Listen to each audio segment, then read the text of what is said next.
She was carrying flowers when she heard it. Pale winter roses from the conservatory, the ones she had cut herself that morning with the small silver shears her mother had pressed into her hands on her wedding day, because the head gardener, old Fenn, had mentioned in passing that they had been the late Duchess's favorite, and Maren had thought, with the particular stubborn hopefulness that she was beginning to understand, was her most dangerous quality, that perhaps they would make Evander look up from his morning correspondence and see her standing there. Not see through her, the way he generally did. Not register her presence the way you registered furniture, peripheral, useful, unremarkable. See her. She had given herself no illusions about the gesture. She was not a woman who trafficked in romantic fictions. She had simply decided, for the 4th or 5th time since the new year, to try something small and sincere and see what it produced. She was crossing the long corridor that ran alongside the East Library when his voice reached her through the door. It was ajar, only by an inch or two, just enough for the warmth of the fire inside to escape into the corridor and for his words to travel with it, unhurried and carrying the ease of a man who believed himself entirely unheard. She was not certain, later, that she would have stopped at all if he had not said her name. Maren manages the house well enough. I will say that for her. A pause. The soft sound of brandy being poured. The tenants speak well of her. She has never once embarrassed me in company. Damning praise. That was Caius Thorne, Evander's oldest friend, who had arrived from London the previous afternoon. His voice carried the dry warmth of 20 years of friendship. I do not mean it as such. Evander's tone was perfectly even, the tone of a man discussing something he had already decided and saw no reason to revisit. She is exactly what was presented. Dutiful, composed, entirely without the capacity to surprise me. A brief silence, then, as casually as if remarking on the condition of the North Road, I intend to tolerate the arrangement until she produces an heir. After that, I imagine we shall each find our own equilibrium quite naturally. Caius laughed. Not unkindly. The laugh of a man who has heard his friend say something he considers predictable. And then Evander laughed too, low and unhurried. The unguarded laugh of a man who had no idea his wife was standing 6 feet away in the corridor, learning, in the space of 2 sentences, precisely what she was worth to him. The roses left her hands. She did not hear them hit the floor. She did not hear anything for a long moment, only the sound of her own breathing, which she kept very careful, very quiet, the breathing of a woman who had decided in the space of a single heartbeat that she would not make a sound. She felt the stone wall beneath her palm, cold through her sleeve. The roses lay on the floor at her feet, pale and still lovely, and entirely unaware that they had been cut for a purpose that no longer existed. The corridor light was gray and thin and entirely appropriate. Tolerate, until she produces an heir. Inside the library, Caius said something she could not make out, and Evander responded, and their voices moved on to other subjects with the easy fluency of men who had said everything they needed to say about the matter and found nothing in it that required further examination. 12 months. She counted them, because counting was something concrete to do, something to occupy the part of her mind that would otherwise be doing something she could not afford. 12 months of rising before the household and learning the character of each room in this enormous, beautiful, indifferent house. 12 months of memorizing the names and circumstances of every one of his 340 tenants, not because it was expected of her, but because she had decided early that she would be a duchess worth having, that she would earn her place through something more than the accident of a well-negotiated settlement. 12 months of careful dinners, at a table long enough to seat 30, with the 2 of them positioned at opposite ends of it, like bookends on a shelf that had never held the same books. 12 months of discovering that he took his tea, scalding and black without sugar, that he preferred east-facing rooms in winter, that the slight tightening around his eyes when she ventured an opinion he had not invited meant he was choosing patience rather than engagement, which was not the same thing as listening, but was at least the shape of courtesy. All of it trying. She had given up her watercolors in the 3rd month, not because he had asked her to. He would never ask such a thing. He was too correct for it. But she had noticed, or imagined she had noticed, that the light from the west sitting room fell across his reading chair at an angle that could not have been restful, and she had thought, with the uncomplicated logic of a woman who wanted to be kind, that moving her painting materials to another room was a small thing. Easy. The kind of concession that cost nothing and might, in the accumulation of many such concessions, eventually build something. She could see now that this was not how it worked. You could not accumulate concessions into warmth. You could only accumulate concessions into the quiet conviction that you were worth less than you had thought, and that the distance between what you had hoped for and what you actually had was something you had earned by not being enough of whatever he had wanted. She had come into this marriage with something she had been too sensible to call hope. She had called it pragmatism instead, the willingness to work with what was given and build, slowly and without drama, something that might in time resemble partnership. She was good at patience. She had believed, as a matter of quiet principle, that effort and honesty were things another person could not fail to notice eventually. She bent down and picked up the roses from the floor, one by one, with hands that she made steady through an act of will she was too shaken to feel proud of. She held them and looked at them. Still lovely, still blushing faintly at the outer petals, still carrying the green cold smell of the conservatory, where they had grown unhurried and unobserved through the winter. She had cut them this morning because she had wanted to try again, because she was, apparently, constitutionally incapable of not trying. From inside the library, she heard Caius say something that made Evander respond with a quiet sound of agreement, and she realized that the conversation had moved on entirely, and that whatever she was standing in this corridor feeling did not exist for either of them. It existed only for her in this small private disaster of a moment that would never appear in any accounting of the marriage. She turned and walked back the way she had come. Not quickly. She refused quickly. She moved at her usual pace, the deliberate, unhurried pace of a woman with somewhere to be who was in no particular distress about getting there. And she passed the portrait gallery without looking at the long row of former Duchesses of Stormvale, each of them rendered in oils with expressions ranging from serene to resigned. And she passed the formal dining room, and the window overlooking the frozen lake, and the morning room door, and she went to the conservatory because it was warm there and smelled of living things, and she sat down on the small iron bench among the overwintering plants, and she laid the roses across her knees, and she thought. She could confront him. It was a simple enough decision to imagine.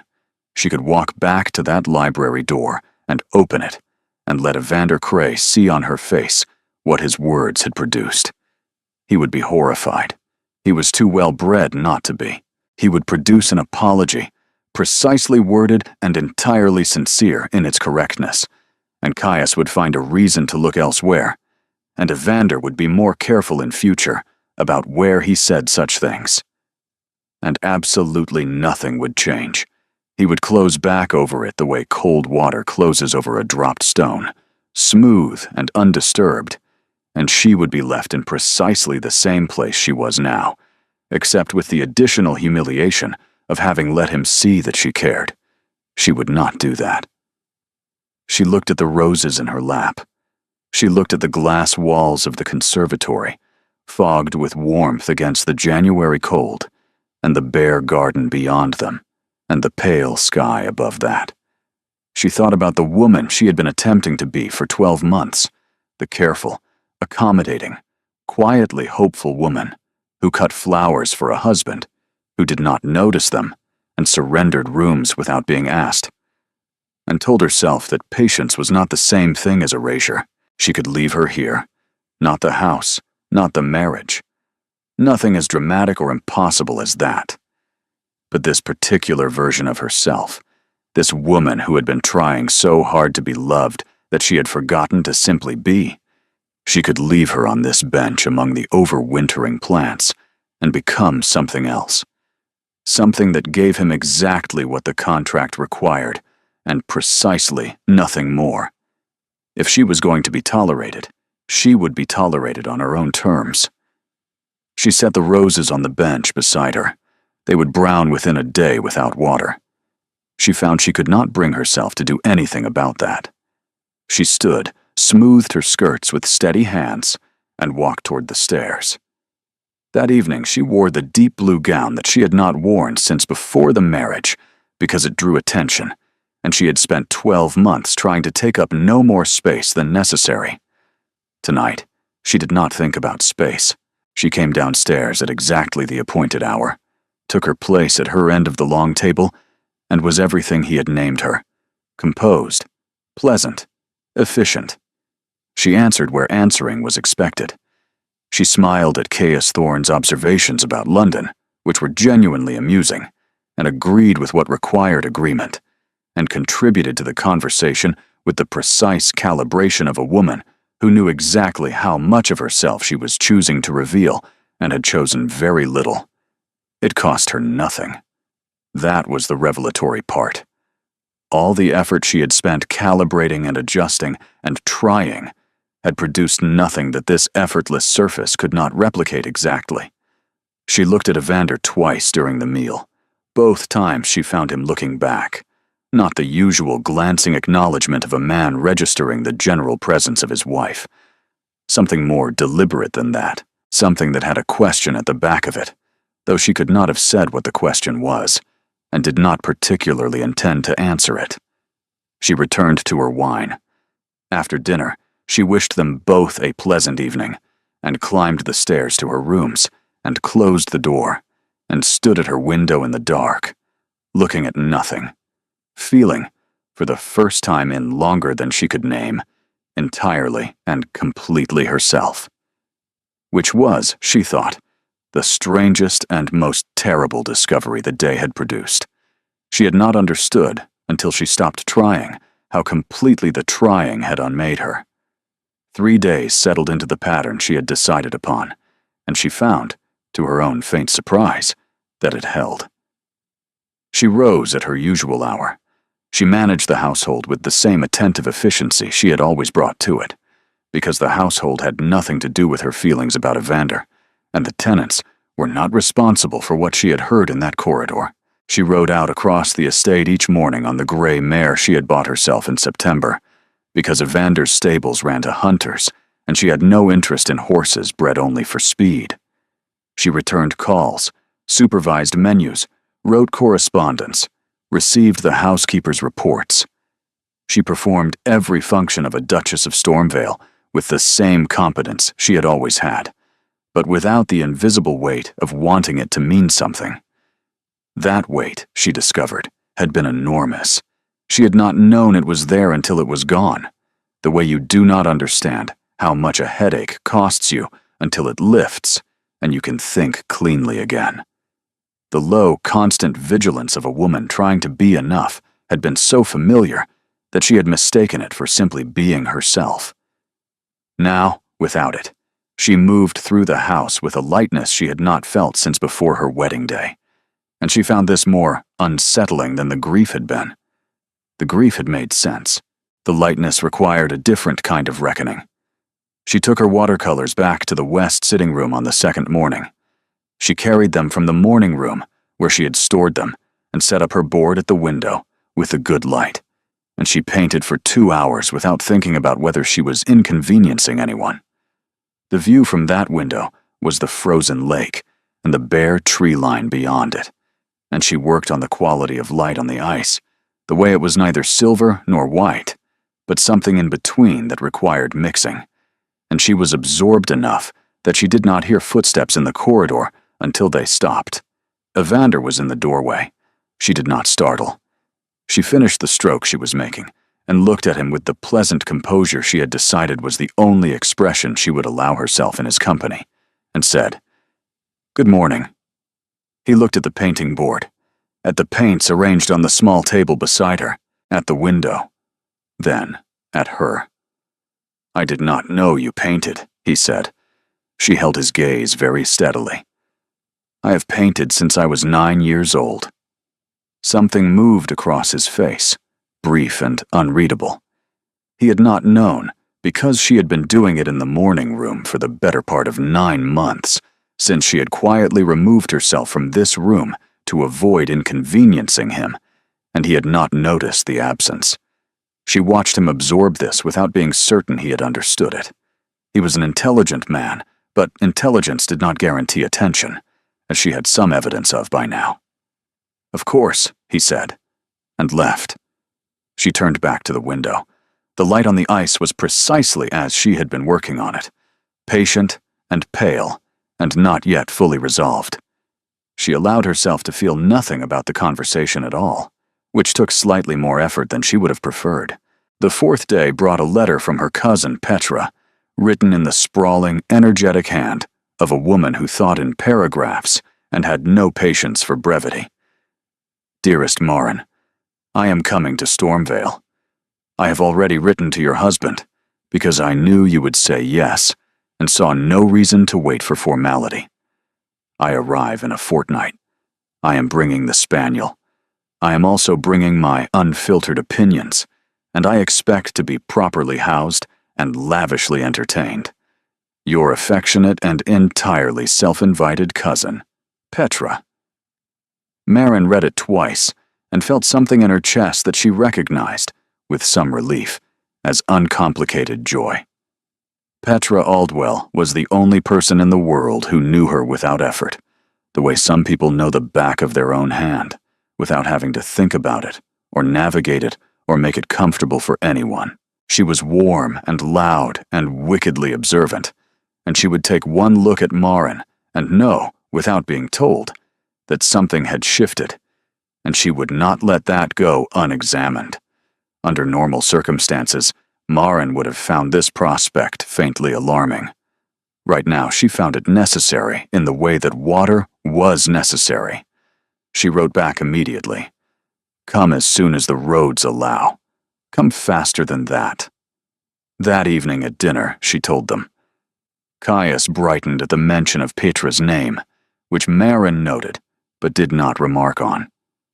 Evander listened with the contained attention he brought to domestic information, the expression of a man filing things in the appropriate mental location. She will want the blue suite, he said after a moment. She said the view from it suited her on her last visit. Marin looked at him. He had remembered.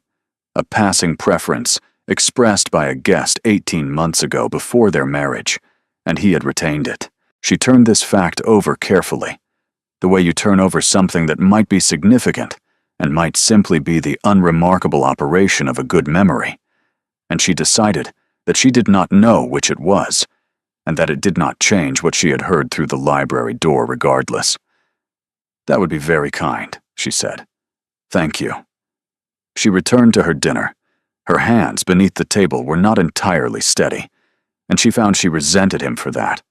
The smallest, most involuntary crack in the composure she had decided upon, produced by something as simple as a remembered guest suite. One detail, one retained, considerate detail. It was not enough to weigh against tolerate, and until she produces an heir. She knew that. She was entirely certain she knew that. But she lay awake that night for a long time, and the ceiling above her bed offered no useful counsel at all. Evander Cray had built his life on the premise that he understood most things. He understood estates and parliament, and the particular arithmetic of alliance that moved legislation through the Lords with the quiet efficiency of a well-maintained machine. He understood horses, accounts, and the difference between the silence of a man who needed to be left alone and the silence of a man waiting, with increasing difficulty, to be asked. He did not understand what had happened to his wife. He had not understood her before this past week either. But the oversight had not troubled him, because he had not been paying attention. He had looked across the dinner table every evening and registered her presence the way you registered reliable fixtures. Present, functional, unremarkable. Now he was looking closely and finding himself several weeks behind whatever he was looking at. She was the same on the surface. She said the right things and fulfilled every function of her position with the same quiet competence.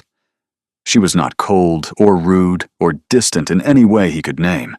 She was simply not available in some register he had not previously noticed was there, and the absence produced in him the unease of someone who reaches for something in its expected location and finds the space empty.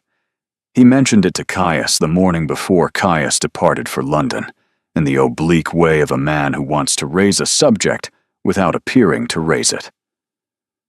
"Marin seems," he began, and stopped, because he did not have a word that was accurate, without also being more revealing than he intended.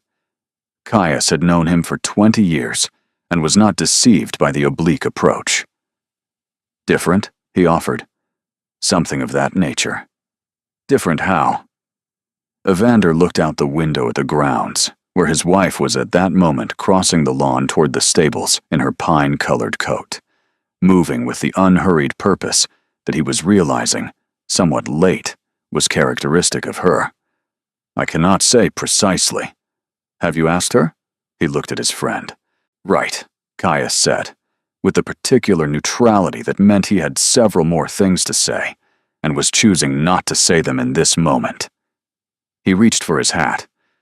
"I will offer one observation before I go, and then it is your problem, and not mine.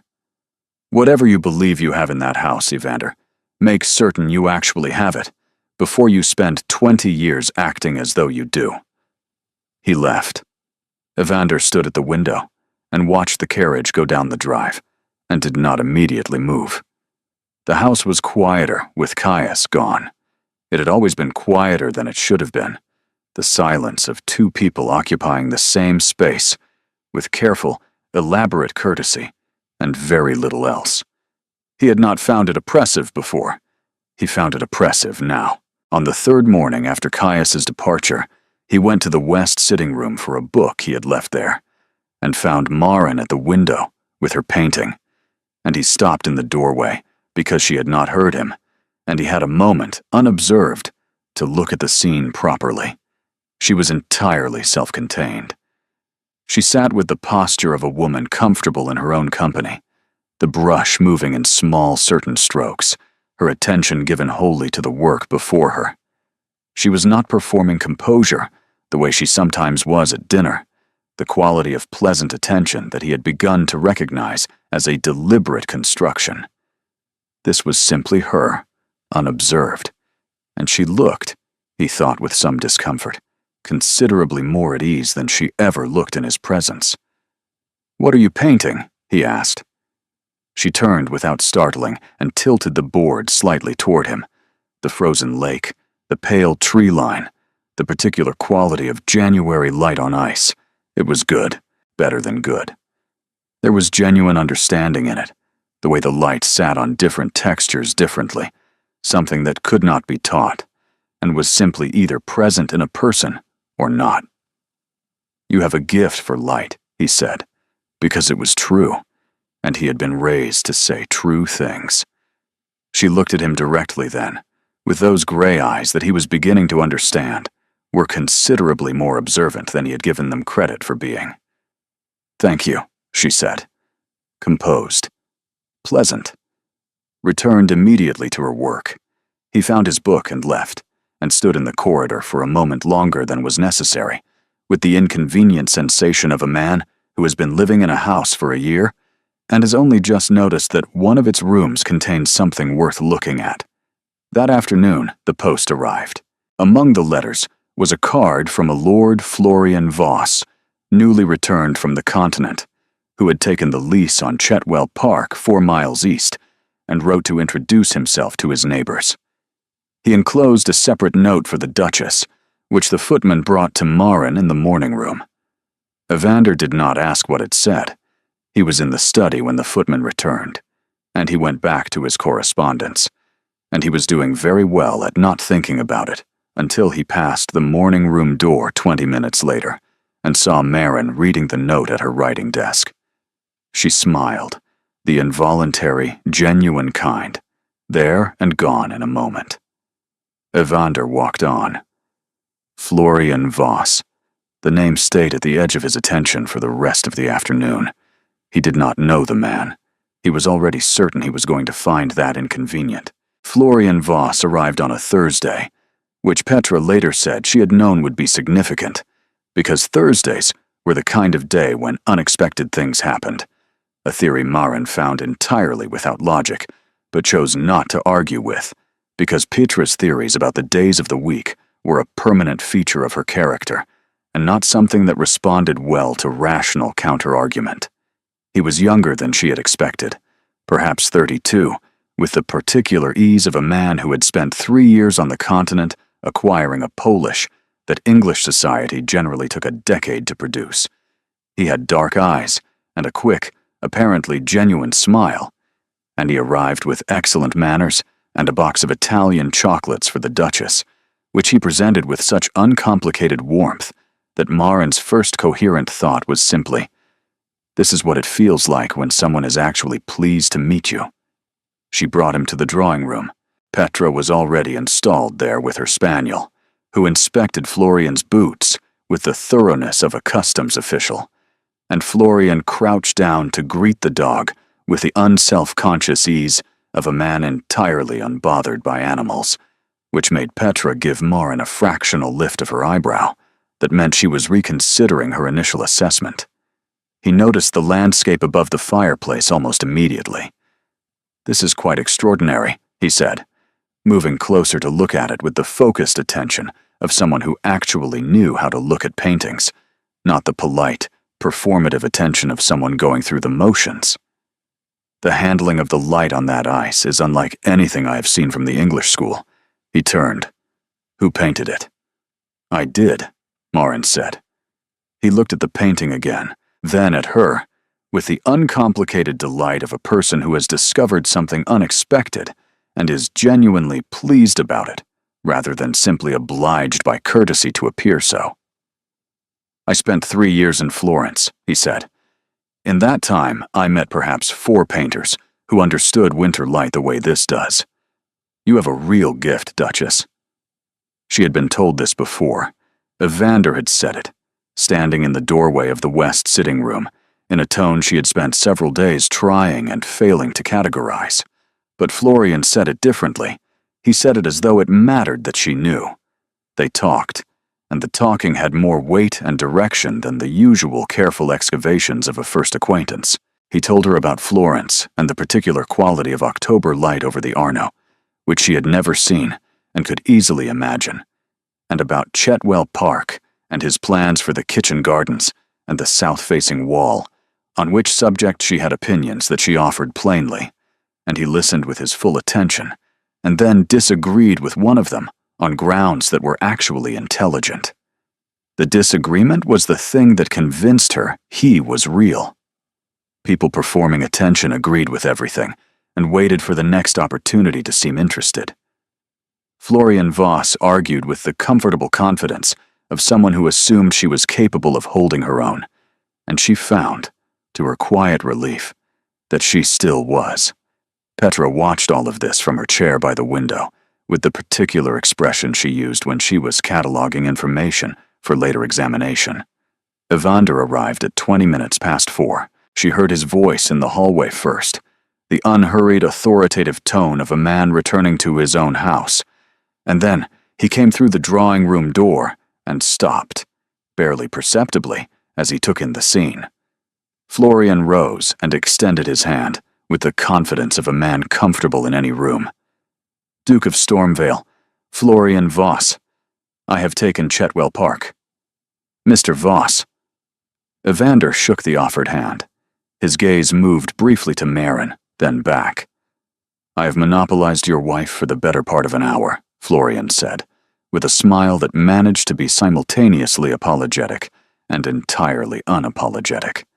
"She has been very gracious." "My wife is generally gracious," Evander said, in a tone Marin could not immediately place, because it was not quite sarcasm, and not quite correction, and not quite anything she had heard from him before. Florian extended an invitation, a small dinner the following Friday at Chetwell Park, several of the local families, an easy evening to make himself known before the London season. He addressed the words to Evander, but he looked at Maren when he said them, the glance of a man who understood where the real answer would come from. "We should be glad to attend," she said. A pause. Then Evander, "Of course." Florian stayed another quarter hour, and left with the same warmth he had arrived with, and the room was quieter for his absence. In the specific way a room is quieter, when someone genuinely animated has left it. Petra took the spaniel for a walk, with the transparent purpose of a woman manufacturing a private conversation, and the door closed behind her. Evander remained. He stood near the window, looking at the landscape above the fireplace, with an expression Maren could not read, and she waited for whatever he intended to say. "He is charming," he said finally, without inflection. "Yes." "You enjoyed the conversation?" She met his gaze directly.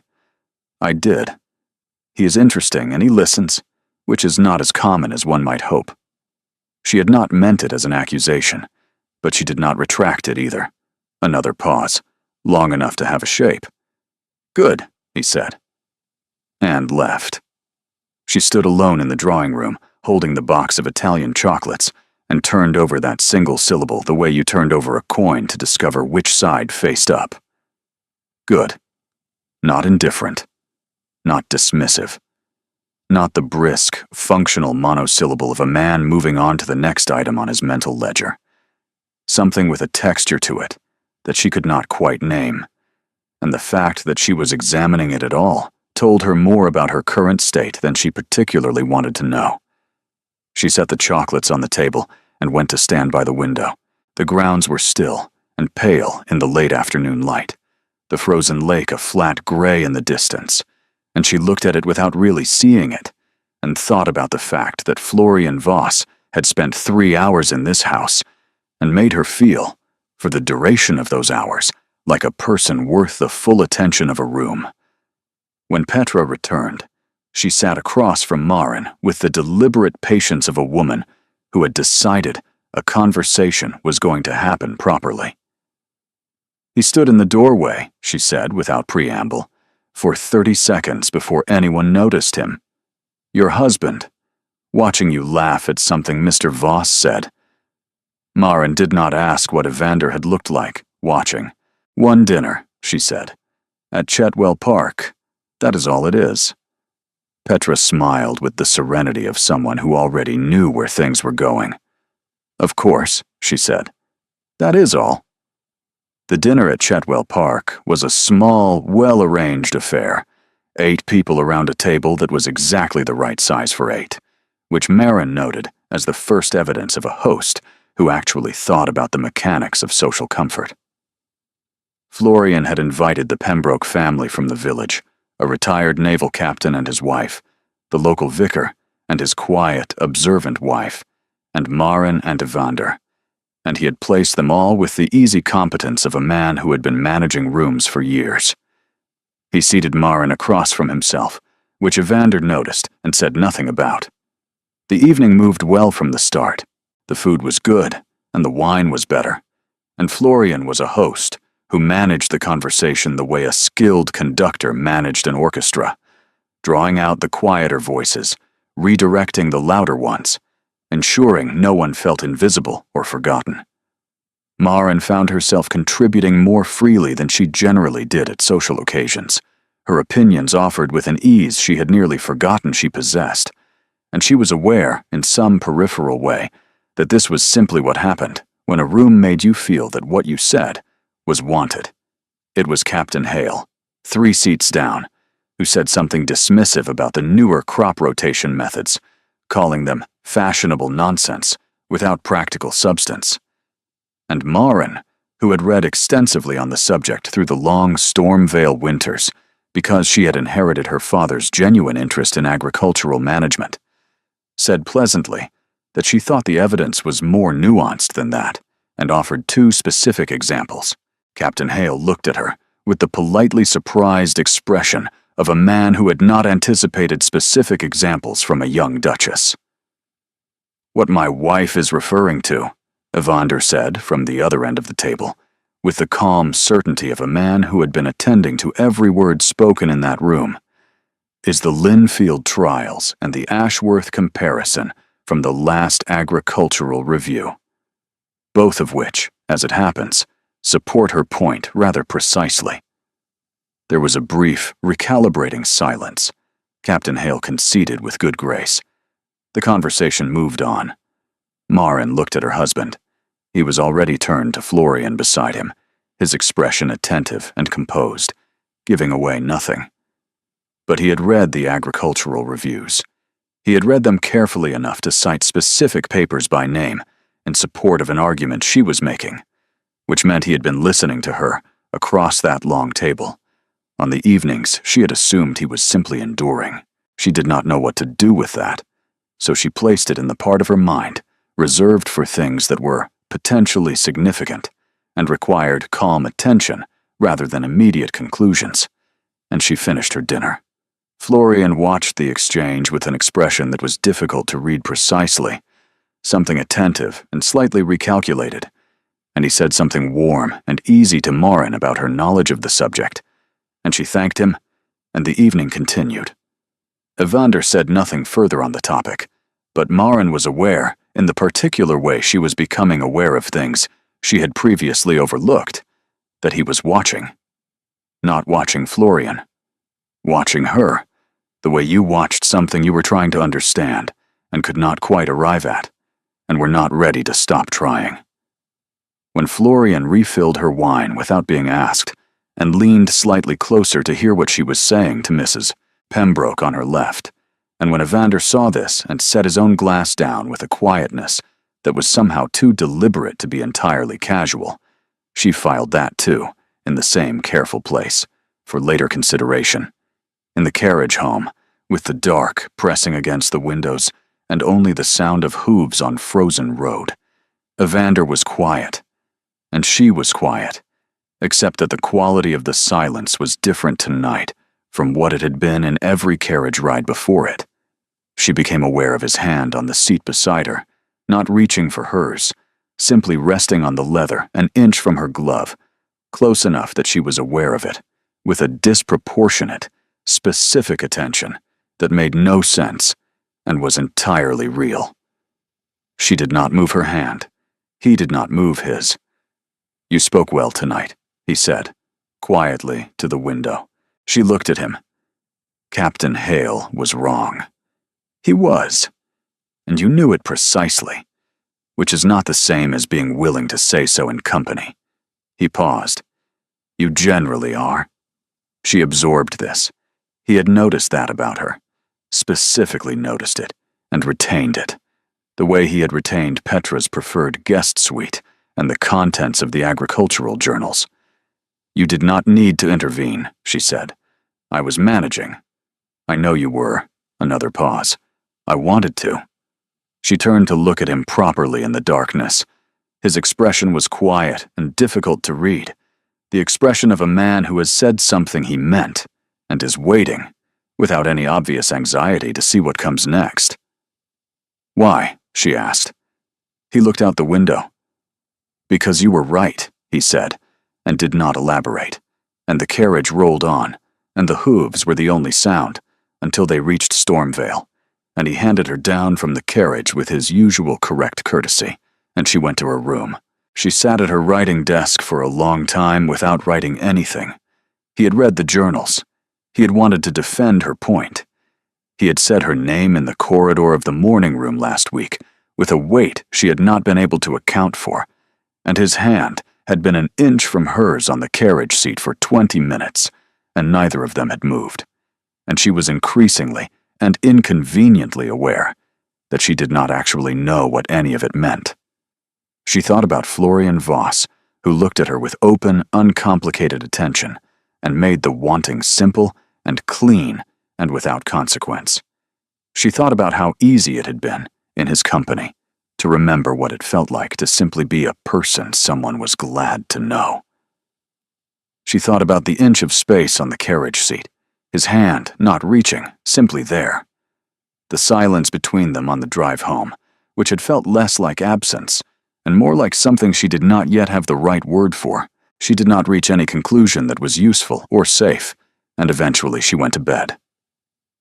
Florian called again the following week, on an afternoon when Evander was out riding the southern fields and Petra had gone to the village. Maren received him in the morning room, poured the tea herself, and they talked comfortably for the first half hour about Chetwell Park and a book he had brought from Florence, a collection of Italian landscape plates, which she did like and said so. It was the second 30 minutes that changed things. He asked, with the same easy warmth he brought to everything, about the Stormvale estate. The scale of the northern holdings, precisely. Whether the parliamentary seat attached to the dukedom gave Evander particular influence over the committee currently reviewing the northern enclosure bills. Whether she found the management of an estate this size demanding, and whether Evander consulted her on decisions or preferred to manage those matters himself. She answered the first two questions before she understood what she was answering. It was not any single question that revealed it. It was the pattern of them, the specific direction in which the warmth was being applied, the way the interest had a destination. She recognized it the way you recognized, midway through a conversation, that you were being led somewhere you had not agreed to go, and the recognition was quiet and clear and not particularly dramatic, which was almost worse. He was not interested in her opinion of kitchen gardens or Italian landscape painting or what she thought about the rotation trials. He was interested in the reach of the parliamentary seat and the size of the northern holding, and she was the most convenient route to that information, and she happened to be pleasant company, which was useful rather than incidental. She looked at him across the tea table. He was still charming. His eyes were still warm, and his attention was still fully apparent, and none of that had changed. It simply meant something different than she had thought it meant. "The northern holdings are managed by our steward," she said, pleasantly and without emphasis. "And my husband's parliamentary interests are not something I am well placed to speak to. You would do better to ask him directly." Something shifted in his expression, brief and quickly recovered. "Of course," he said. "I did not mean to pry." "Not at all," she said, and meant it, and changed the subject with the practiced ease of a woman who had spent 12 months managing conversations that needed redirecting. He left 20 minutes later with the same warmth he had always carried, and she sat in the morning room with the Italian landscape book in her lap and looked at the cover for a long time without opening it. She had wanted it to be real. That was the honest thing, the thing she owed herself the accuracy of acknowledging. She had wanted someone to look at her with genuine interest and find what was actually there, and Florian Voss had looked very much like that person, and she had allowed herself the comfort of it without examining it too carefully, and it had not been what she thought, and that was its own particular grief.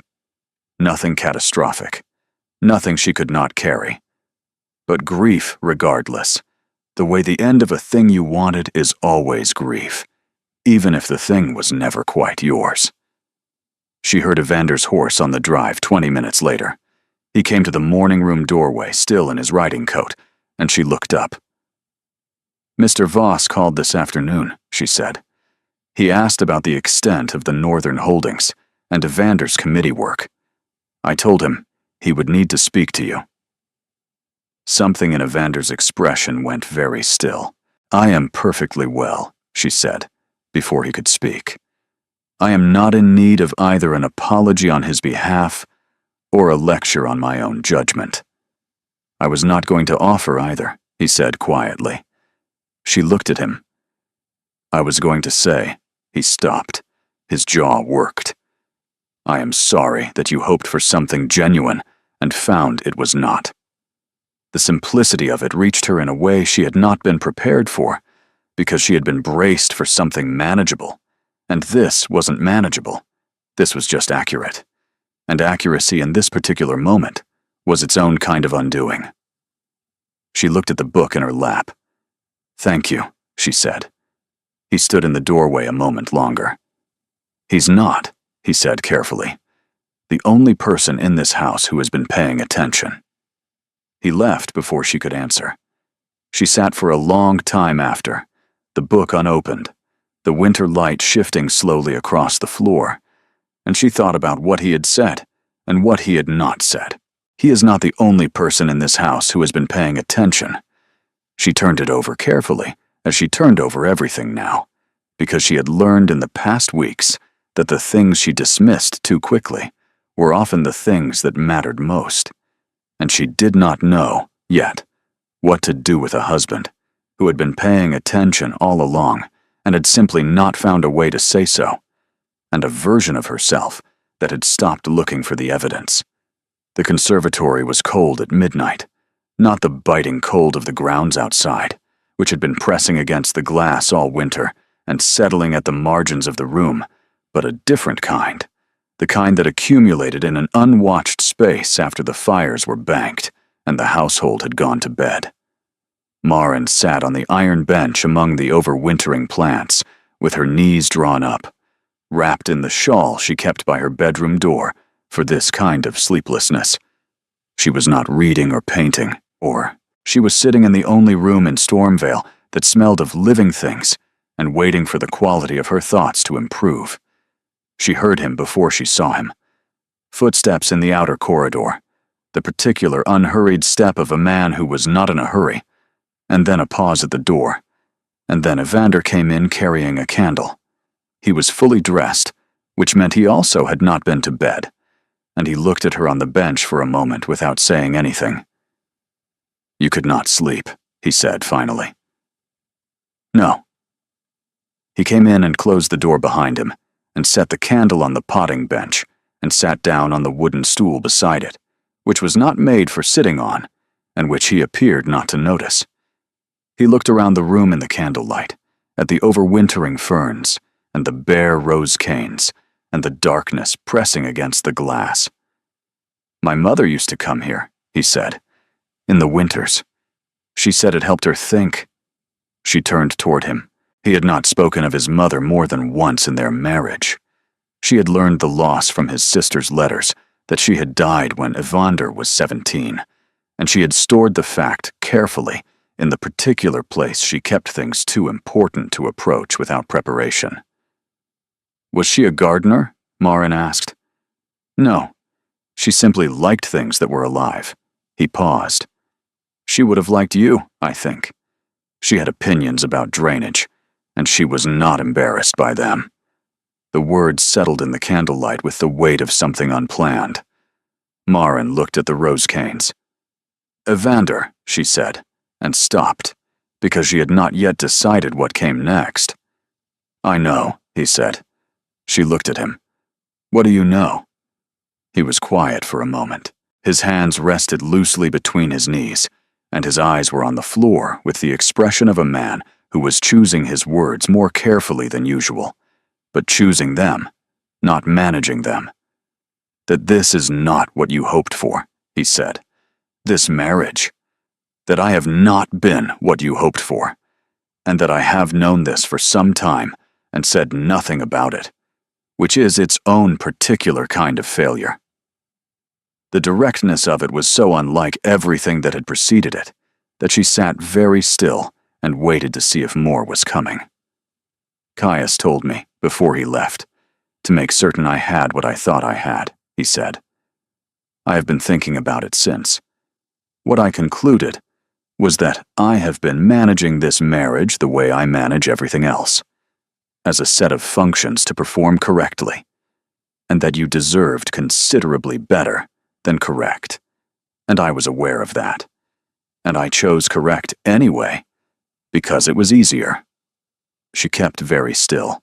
"Why are you saying this now?" she asked. "Tonight." "Because it is midnight, and I am in the only room in this house that does not feel managed," he said simply. "And I am tired.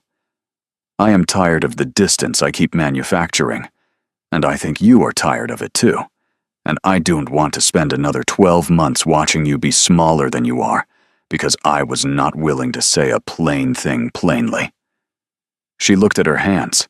Then, because she was also tired of the surface of everything. "I cut those roses on the morning I overheard you in the library," she said. The room went very still. "I heard you tell Caius you intended to tolerate this marriage until I produced an heir," she said, quietly, because the words did not need volume. They had already done everything they were capable of doing, and that after that, we would find our own equilibrium. I was standing in the corridor with your mother's favorite flowers in my hands. He did not move. His face went through something she could not fully follow, something rapid and honest and not managed, and what remained was not composed. It was simply a man, on an uncomfortable stool in a cold room, reckoning with what he had done. "I left the roses here," she said. "I let them die. I decided that day to stop trying and to simply be adequate, since that appeared to be what was wanted." She looked at him directly. "I have been performing the marriage you described to your friend ever since. I thought you deserved to know that." He stood and crossed to her, and she could see that the management was entirely gone, that whatever was on his face now was not calibrated or performed. "I said something careless and cruel and called it pragmatic," he said. "And it wasn't pragmatic. It was the thing I told myself because what I actually felt was harder to say, and I was not yet brave enough to say it." He reached down and took both her hands, both of his around hers, in the dark. "You have not been adequate. You have never been adequate. You are the most thoroughly present person in this house, and I have been treating that as an inconvenience because it required something of me, and I am sorry." "I noticed the roses," he said quietly. "I found them in here, already brown. I knew you had cut them. I did not know how to say something about them without saying everything else, and I was not ready to say everything else."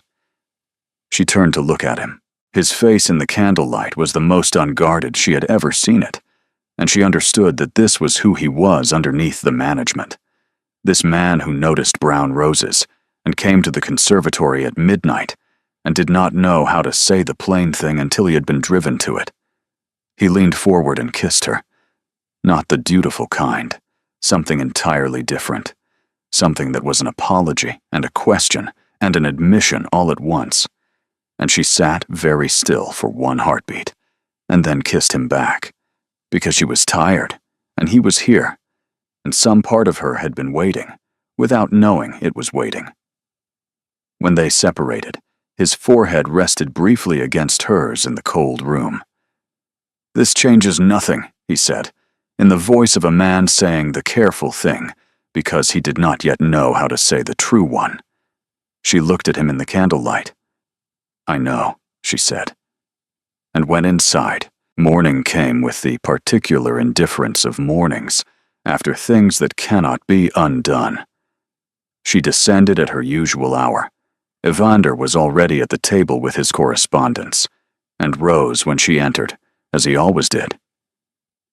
He said good morning. She said good morning. She sat at her end of the table and poured her tea, and opened the letter from her father that had arrived with the post, and the meal proceeded exactly as every other breakfast of the past 12 months had proceeded, and the only evidence that anything had changed was the deliberate, effortful quality of the normalcy itself, the way perfectly ordinary behavior becomes visible when both people are consciously producing it. She ate her toast. She did not look at him more than politeness required. He turned pages. He did not look at her more than politeness required. She told herself this was the expected aftermath of a midnight conversation that had gone further than either of them had anticipated, and that time was a reasonable thing to allow. She was less prepared for the quality of the days that followed, which had the texture of a room where something has happened, and everyone is pretending to have been elsewhere. The correctness had intensified rather than diminished, and she understood by the third day that he was not retreating out of indifference, but out of the fear of a man who had said something large and did not yet know what to do with the size of it. She understood the fear. She did not find it sufficient. On the 5th day, Petra appeared in the morning room with a letter she had clearly already read, which was characteristic of Petra in situations she had decided required her direct involvement.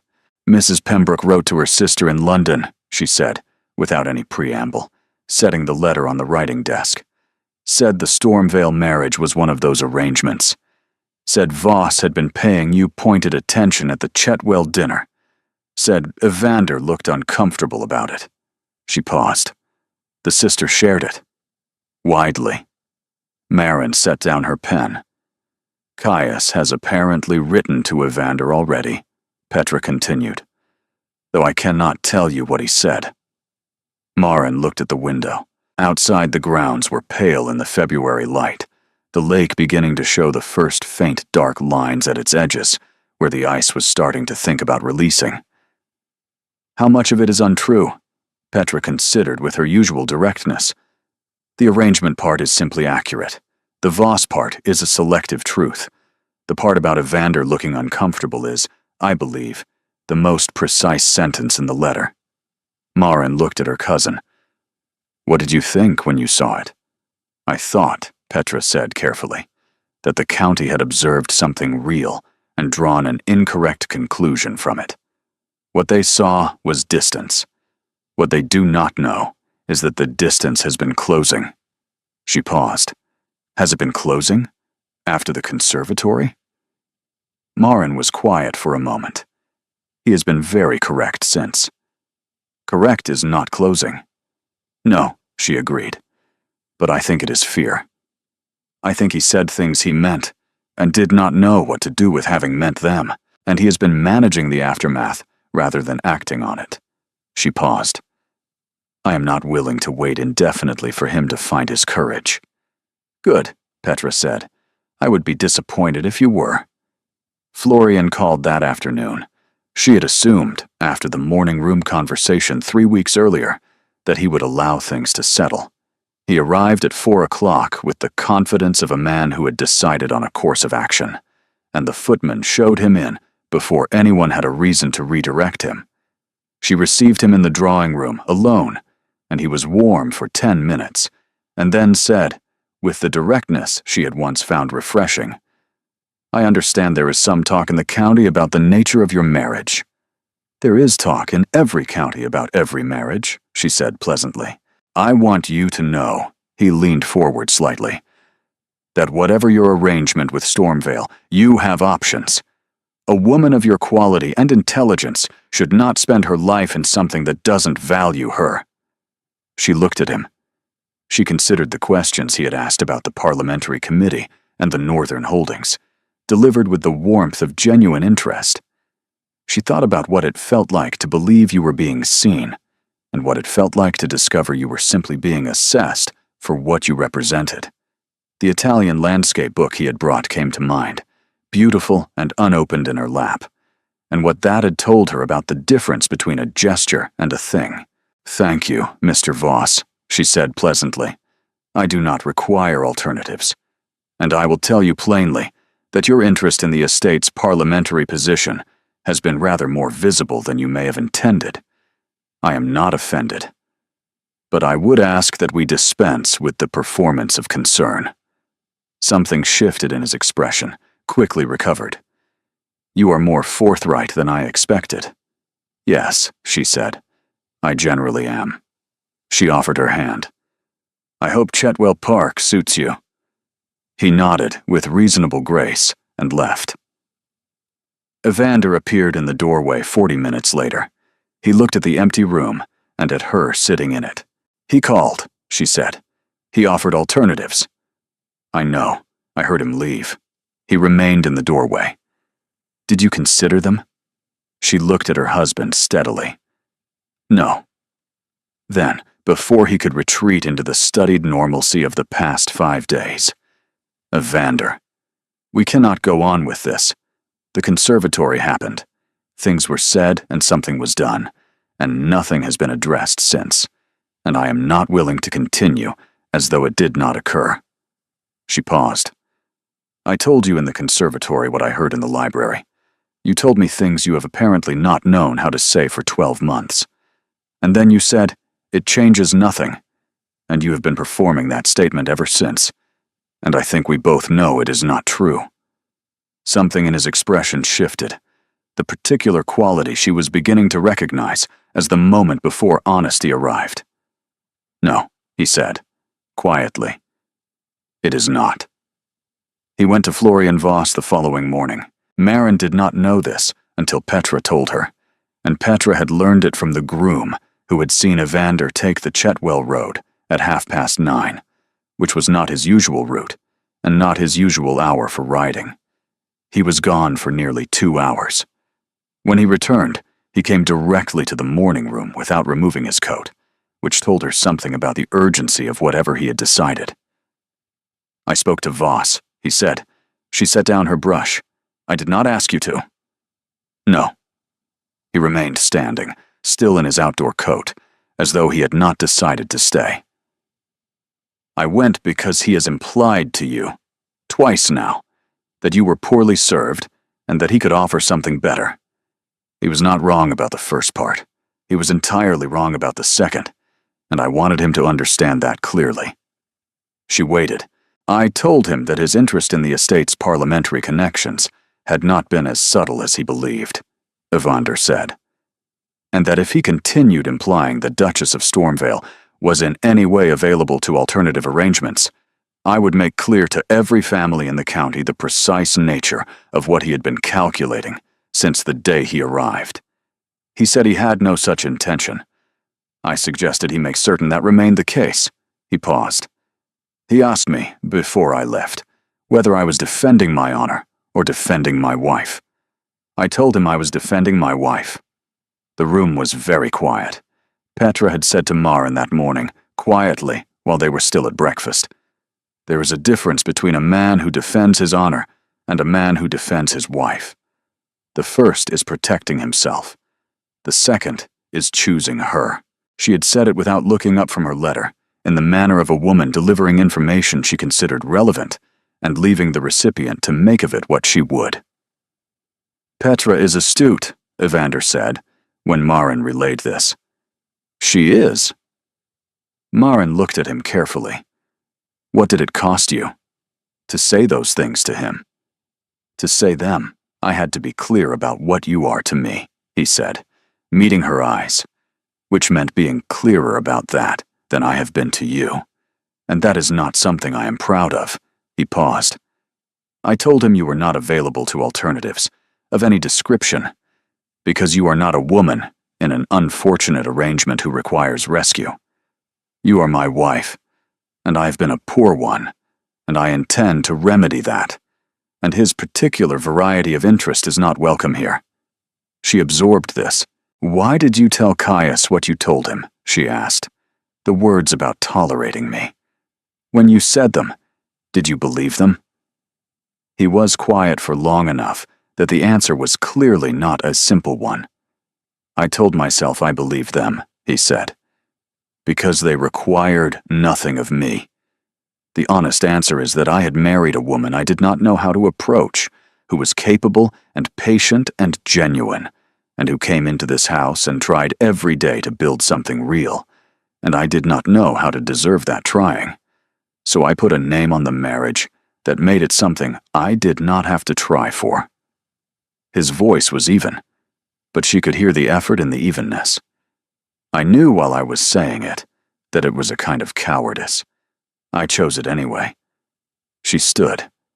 She crossed to the window and stood there for a moment with her back to him, looking at the grounds. The ice on the lake was definitely thinning now at the edges, the dark lines she had observed yesterday wider and more definite today. You noticed the roses, she said. You found them already brown, and you knew what it meant. Yes. And you said nothing. I found them 3 weeks after you left them, he said. I knew why they were there. I knew what it said about how long you had been trying and what it had cost you, and I did not address it, because addressing it would have meant addressing everything else, And I was not prepared for everything else. He paused. That was wrong. I knew it was wrong. I am telling you now because you asked me to tell you what was actually true, rather than what was convenient. She turned to face him.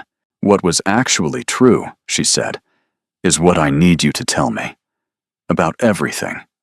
From the beginning. Not the managed version. She held his gaze. I am asking you to be honest with me in the way you were honest with Voss this morning. About what you felt, and when, and what you chose to do about it, and why.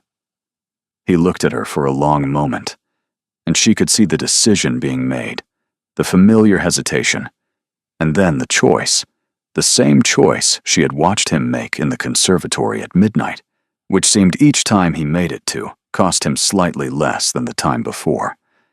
She thought, while she waited, about what she actually wanted from this conversation.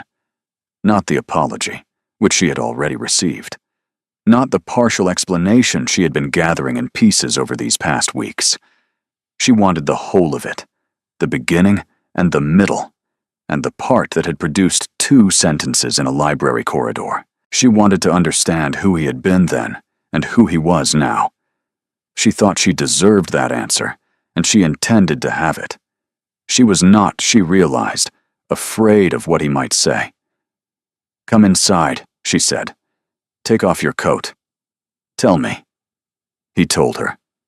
Standing in the morning room with the winter light flat and gray through the glass, without his coat now, without the studied neutrality of the past 12 months, he told her, and she listened without interrupting, because she understood that this was the thing she had been waiting for, and that interrupting it would only make it take longer to arrive.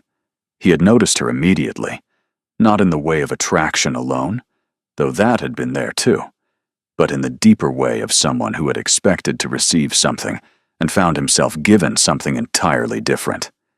He had expected someone manageable, and she had been real, specifically and inconveniently real, from the first week. She had learned the names of the tenants before he told her to. She had ridden the northern boundary in the second week without asking permission, and returned with accurate observations that he had not anticipated. She had sat at his table and been genuinely warm with people she had not yet met. Not the performed warmth of a woman doing her duty, but something natural and attentive that had made him watch her from the other end of the table, with the specific discomfort of a man who is learning something he had not agreed to learn. I was afraid of it, he said. Not of you, of what you represented. The possibility that this marriage could be something real, which would require something real from me in return, and I had arranged myself very carefully not to have to give that. She said nothing, listening. I watched you give up the west sitting room, he said. You did it quietly, in the 3rd month, moved everything to the morning room without a word, and I knew exactly what had happened, and I said nothing. Because asking would have meant acknowledging that I had been watching, and the watching had already become something I needed to be careful about. What do you mean? She asked. I mean that I noticed everything, he said, with the directness of someone who has stopped editing himself. The way you laughed, suddenly and without calculation, at something that genuinely struck you. The way you argued, which was precise and well-sourced, and never conceded a point you were right about. The way you spoke to the tenants, remembering their children's names, their sick livestock, their boundary concerns, as though these were things worth knowing rather than obligations to be discharged. He paused. I noticed all of it, and I called it adequate, because adequate was something I could look at, without having to do anything about it. She sat very still. I watched you stop laughing at dinner, he said. Approximately 3 weeks before Christmas. You stopped doing it, and I knew what that change meant. And I said nothing, because saying something would have required doing something, and I did not yet know what needed to be done. What needed to be done, she said. This, he said. All of this. Saying plainly what I felt, rather than performing a distance I had manufactured for my own convenience. He looked at her steadily. The words I said to Caius were the words of a man who had spent a month knowing he was in love with his wife, and who was frightened enough of that knowledge to reduce it to something contemptible and call it pragmatism. It wasn't pragmatism. It was cowardice, and I knew it as I said it. She held very still. "You were already in love with me," she said. "When you said that?" "Yes." "In December?" "Yes." "You told your closest friend you intended to tolerate me, while feeling that?" "Yes." No hesitation. No qualification. I told him that because I was frightened, and because reducing what I felt to something managed and small and convenient seemed, at that particular moment, like the only way to continue functioning. He paused. "It was one of the uglier things I have done." She stood up. She crossed to the window and stood there, her back to him, her hands clasped in front of her. She thought about a year of trying to be enough for a man who had spent that same year afraid to admit she was already more than enough. She remembered the conservatory and the brown roses and the careful dinners and the afternoon she had decided to be adequate, and how that decision had produced in her a lightness that she had mistaken for strength when it was actually grief. She thought about November, which had been gray and cold, and she had been arguing about drainage, and she had not known she was being watched. "I need you to understand something clearly," she said, without turning. "I am not simply going to accept an explanation and an apology, and allow things to return to what they were. What they were was not good enough. I have spent this entire first year accommodating a marriage that was asking nothing of either of us, and I am not willing to do that again." "I know," he said. "I need you to choose." She turned to face him. Not with the correct words. Not with a managed expression of remorse that produces a comfortable domestic arrangement and changes nothing in practice. Something real. Something I can see and believe, and that costs you something, genuinely. She held his gaze. "Because I am standing here, telling you that I love you. And I have loved you since considerably earlier than November, and I need to know that the man across from me is choosing me publicly and permanently, and without the management, not because it is the decent thing to do, but because he wants to." He looked at her. "You love me," he said, and it was not a question. "Since the 3rd week of our marriage," she said. "Since the evening you told me my opinion on drainage was charmingly misguided, and I spent the entire dinner working out my rebuttal, and realized at the end of it that I had been thinking about you for 3 hours." She paused. "I am telling you this now, so that you know the stakes are not only yours. I have as much to lose here as you do, and I am telling you that I choose to lose it. I am asking you to do the same." He was quiet for a long moment. She continued. "I came to this house and tried in the ways I knew how. I gave things up without being asked, made myself smaller, and told myself it was patience when it was actually fear. And then I heard 2 sentences in a corridor, and I decided that being adequate was at least honest, and I stopped trying. And in stopping, I found out who I actually was without the trying, and she was someone I preferred." She looked at him. "What I'm asking is for that woman to be the one you are choosing, not the one who gives up the west sitting room without comment, the one who argues about drainage and paints at the window with the better light and does not make herself small for anyone's convenience. That one." "That one," he said without hesitation. "That is exactly the one." "Then tell me so," she said. "Not just now. Every day that it is true." He held her gaze. "I know what choosing looks like," he said. "I have known since the morning I watched you through the study window and thought, there she is, and then spent 6 months telling myself I was mistaken. The question was never what to do. The question was whether I was brave enough to do it." He paused. "I think I have been frightened long enough." She looked at him. Then be brave, she said. Now, and tomorrow, and the day after. He decided. He came to the morning room 2 mornings later and said, without preamble, that he had written to her father. She looked up from her painting.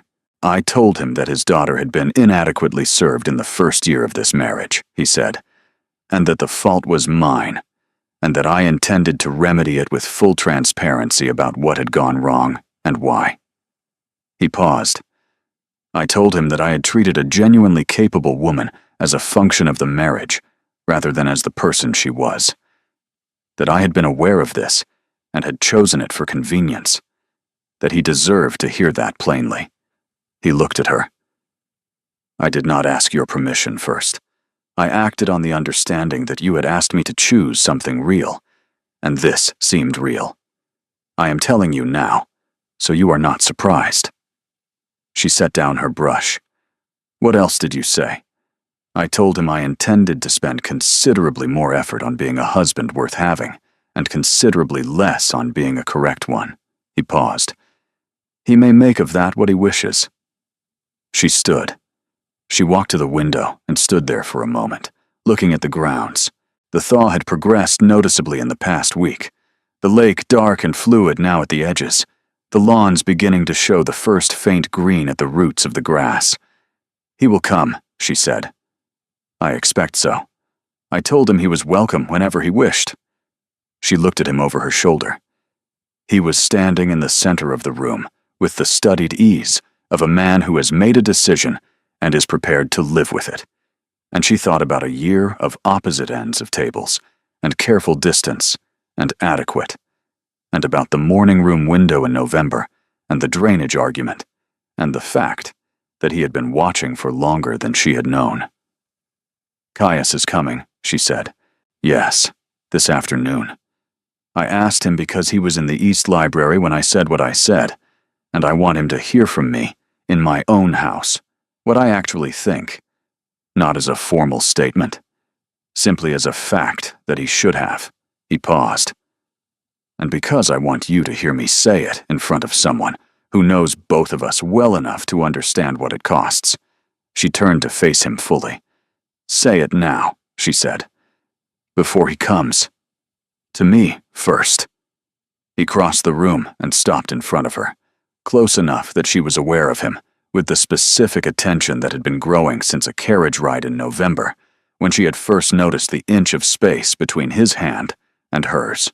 I love you, he said, plainly, the way he said true things, without elaboration and without performance. I have been in love with you since November of last year, at the very latest, and probably earlier than that. Though I was working so hard not to notice that I cannot identify the exact beginning. I told Caius I would tolerate you 1 month after I had already understood that tolerating you was not going to be possible. I said it out of fear, and it was wrong, and I have been sorry for it, since the morning you moved your painting materials out of the room with the good light, and I watched you do it and said nothing. He paused. I am choosing you, publicly, permanently, without the management, not because it is correct, but because you are the person I want, and I have spent 12 months being afraid of that, and I am done. She looked at him for a long moment. Then she stepped forward and kissed him, in the morning room, in the full light of day, with the painting board on the table, and the thawing lake beyond the window, and no pretense, and no performance, and no inch of careful distance. Not the conservatory, which had been true but provisional. This was chosen. She was choosing it, and she wanted him to feel the difference. He did. She could tell from the way he held her, not the formal, managed correctness of everything that had come before, but something that understood it was permitted to be real. The arms of a man who had stopped being afraid of what they were holding. When they separated, she looked at him for a long moment and said nothing, and he looked back, and neither of them needed to say anything more, which was in itself a kind of answer to the question of who they were becoming. When Caius arrived that afternoon, he came to the drawing room and found them on the same settee, which was the first time in 12 months this had happened. He stood in the doorway and was quiet for a moment, with the expression of a man who had been waiting for something and was genuinely relieved to see it. Then he sat down in the chair across from them and looked between them with 20 years of friendship operating behind his eyes. Evander said, without any management, "I want to say something in front of you that I should have said the morning after you heard me say the other thing. I was wrong about everything I said in that library. I have been in love with my wife since before I said it, and I said it because I was afraid, and I have spent a year being afraid.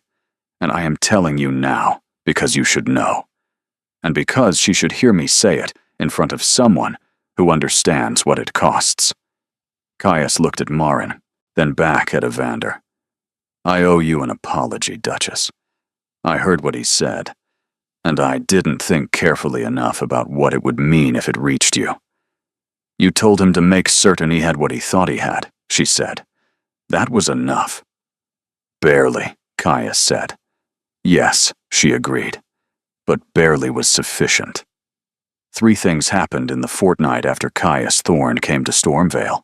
Her father arrived, not in fury, but in the quiet manner of a man who had received an honest letter and came to see what honest letters produced.